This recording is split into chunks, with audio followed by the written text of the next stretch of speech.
శుభ మధ్యాహ్నం. నా పేరు జి జాహ్నవి. నేను కేజీబీవి పొందూరులో 10వ తరగతి చదువుతున్నాను.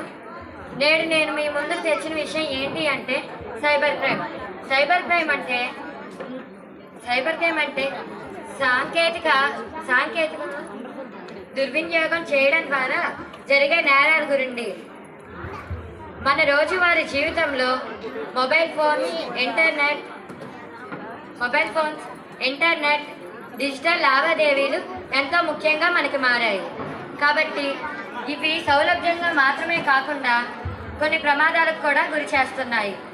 అవి ఏంటి అంటే, ఇప్పుడు కొంతమంది ఈ సైబర్ నేరగాళ్ళు మన వ్యక్తిగత సమాచారాన్ని, డబ్బు, గుర్తింపు, ప్రతిష్ట అన్నిటినీ చిన్నాభిన్నం చేయగలరు.